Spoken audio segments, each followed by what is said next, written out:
বাংলাদেশের মুসলমানরা তাদেরকে তার ভাঙ্গা জবাব দিয়েছে। জবাবে এই বাংলাদেশের ভিতরে যখন তারা ইসলামের বিরুদ্ধে ষড়যন্ত্র পাকাতে চেয়েছে, বাংলার মুসলমানরা এমন হুঙ্কার দিয়েছে, তাদের হুঙ্কারে বাংলাদেশ থেকে নাস্তিকেরা মুক্তরা পলায়ন করতে বাধ্য হয়েছে। মুসলমান কিন্তু এখনো বাংলার জমিনে আছে। আজকে এই শরণখোলার প্রত্যন্ত অঞ্চল, সুন্দরবন ঘেঁষা এলাকা, পাঁচ রাস্তার বড় মুসল্লিরা জানিয়ে দিতে চায় বাংলাদেশের মুসলমানেরা ঘুমায় নাই।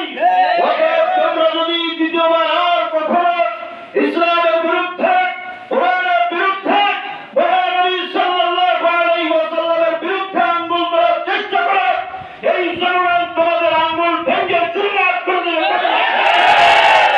এই বাংলার জমিনে কোরআন নিয়ে ছিনিমিনি খেলা, এই বাংলার জমিনে আল্লাহর আইন নিয়ে ছিনিমিনি খেলা, এই বাংলার জমিনে ইসলাম নিয়ে ছিনিমিনি খেলা, এই বাংলার জমিনে ওলামায়ে কেরামদেরকে, কোরআনের পাঠীদেরকে, কোরআনের হাফেজদেরকে, কোরআনের মুফাসসিরদেরকে মিথ্যা মামলা দিয়ে অপমান করে, মিথ্যা বানোয়াট যুক্তি দিয়ে মামলা দিয়ে বছরের পর বছর বন্দী করে তাদেরকে দুনিয়া থেকে বের করে শহীদের মর্যাদা দিচ্ছে।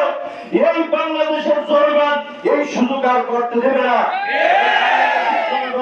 সচেতন, এদের হাত মুখ আর বেঁধে রাখা সম্ভব হবে না। এই গণজোয়ার শুরু হয়েছে, এই গণজোয়ার থাকবে। সকলকে ধন্যবাদ জানিয়ে আমি আমার সংক্ষিপ্ত বক্তব্য দিচ্ছি। আসসালামু আলাইকুম ওয়া রাহমাতুল্লাহ। সংগ্রামী বন্ধুগণ, এ পর্যায়ে আপনাদের সঙ্গে বক্তব্য নিয়ে আসছেন জনাব মিজানুর রহমান মোল্লা। জনাব মিজানুর রহমান মোল্লা।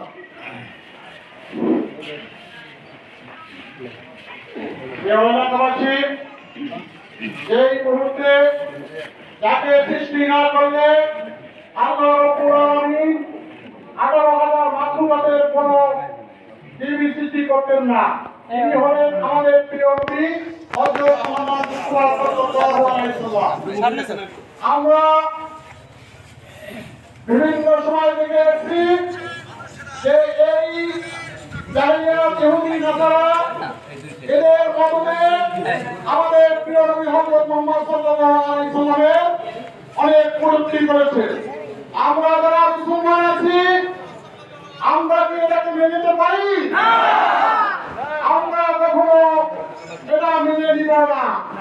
আমি বাংলাদেশের সর্বদক্ষিণ বঙ্গোপসাগর এবং সুন্দরবনের বাংলাদেশ থেকে বাংলাদেশের অন্তর্বর্তীকালীন সরকারের প্রধান যিনি ডক্টর ইউনূস সাহেব রয়েছেন, তার প্রতি আমাদের আস্থা আছে।